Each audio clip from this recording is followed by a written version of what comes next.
I had never heard her voice, and she stood at the end of that aisle not knowing that 20 minutes earlier, I had turned it on for the first time. I was born profoundly deaf, not partially, not hard of hearing. Silence was the only world I had ever lived in, and honestly, I never once thought of it as a broken world. It was just mine. The problem was never the silence. The problem was everyone else deciding, on my behalf, that a silent life must be a smaller one. Teachers spoke to my mother instead of me while I sat right there. Waiters handed her the menu. A manager once turned down my application in front of me and said, slowly, loudly, as if volume was ever the issue, that he wasn't sure I'd fit the team.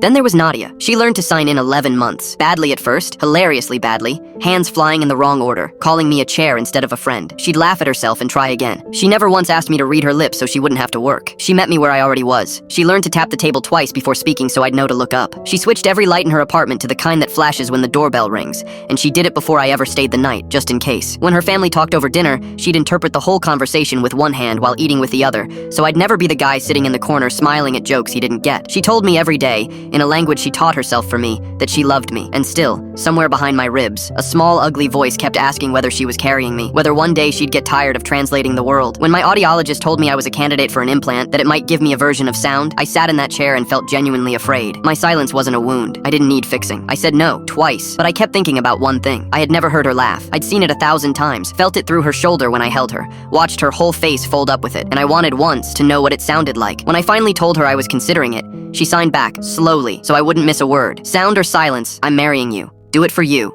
not for me. And that was exactly why I did it. I didn't tell her I went through with it. I told her I had a work trip. My brother drove me to every appointment, sat with me through the surgery, through 6 weeks of healing, through the activation appointment where a woman I'd never met turned a dial, and my brain filled with a sound like crumpling foil, and I burst into tears from the sheer shock of it. I asked them to program it, and then shut it off. I told them I wanted the first real thing I ever heard to be my wife. Our wedding was small, 22 people. I stood at the front in a suit that didn't fit right, and my brother reached over and switched the processor on. And the room came alive in a way I have no words for. Chairs scraping, someone coughing, a bird outside. It was overwhelming and loud, and I nearly ran. Then the doors opened. She walked toward me and I could hear her dress moving. I could hear it. And she got close enough to see my face, and she stopped, because she knows my face better than I do. And she saw something in it she'd never seen before. Her hands came up to sign, and instead I said out loud in my rough, clumsy, unpracticed voice, the only words I'd been practicing in secret for 6 weeks, say my name, please. She broke, completely. She said my name and it was low and cracked and shaking, and it was the single most beautiful sound in the entire world, and I will never be able to explain to anyone why. Then she laughed, wet and messy, right through the tears. I finally know what her laugh sounds like. I'd have married her in silence. I would have been happy there forever, but now I get to hear the way she says my name. 30 seconds later I turned it off, so I could hear it fresh again tomorrow.